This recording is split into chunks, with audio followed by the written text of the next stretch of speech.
کیا پتہ کسی دن تمہارا ادھورا قصہ مکمل کہانی میں تبدیل ہو جائے، اور کیا پتہ تمہارا کل آج سے زیادہ خوبصورت ہو جائے۔ اس لیے یقین رکھو کہ اللہ ادھورے قصے مکمل کرنے پر قادر ہے۔ مخلص ہونا دنیا کا سب سے زیادہ پرکشش جذبہ ہے۔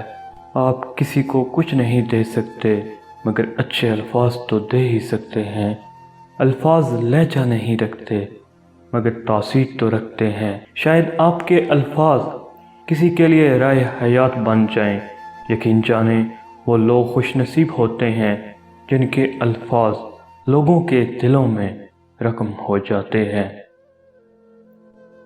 بہت سی باتیں انسان کو اندر ہی اندر جلاتی ہیں جو کبھی کسی سے نہیں کی جاتی، انسان کو کھا جاتی ہیں، کھوکھلا کر دیتی ہیں۔ اگر تمہیں خدا پر بھروسہ ہے تو پھر اپنی قسمت سے ڈرتے کیوں ہو؟ یقین رکھو وہ آپ کو لڑکھڑاتا ہوا دیکھ تو رہا ہے مگر کبھی گرنے نہیں دے گا۔ عزت وہ راز ہے جو ہمارے اور خدا کے درمیان کا معاملہ ہے۔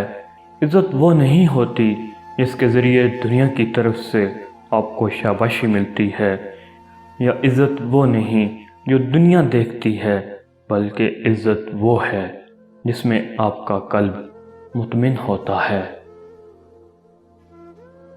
بہترین رشتہ وہ ہے جو آپ کے عیب جان کر بھی آپ سے تعلق ختم نہ کرے، اور بلا شبہ یہ رشتہ آپ کا اللہ تعالیٰ کے علاوہ کسی سے نہیں۔ اپنے مانگنے پہ پورا یقین ہو یا نہ ہو، لیکن دینے والی ذات پہ پورا یقین ہونا چاہیے، اور یہی دعا کی قبولیت کا فلسفہ ہے۔ ہم اللہ کی محبت تب دیکھتے ہیں جب دنیا کی محبتیں تھکا دیتی ہیں۔ یہ معجزے ہی تو ہیں جو تمہیں اب تک زندہ رکھے ہوئے ہیں، اور تمہارے اختتام کا فیصلہ تمہارا نصیب نہیں، تمہاری دعائیں کیا کرتی ہیں۔ انسان کی اتنی اوقات نہیں کہ وہ اللہ کا قرب حاصل کرے۔ اللہ جسے پسند کر لیتا ہے اسے اس کے عیبوں اور ناپاکیوں سمیت زبردستی اپنی جانب کھینچ لیتا ہے۔ اللہ کی قدرت تمہاری ناممکن دعاؤں سے بہت بڑی ہے۔ قبولیت کی ہر دوڑ تمہارے مانگنے کی شدت سے جڑی ہے۔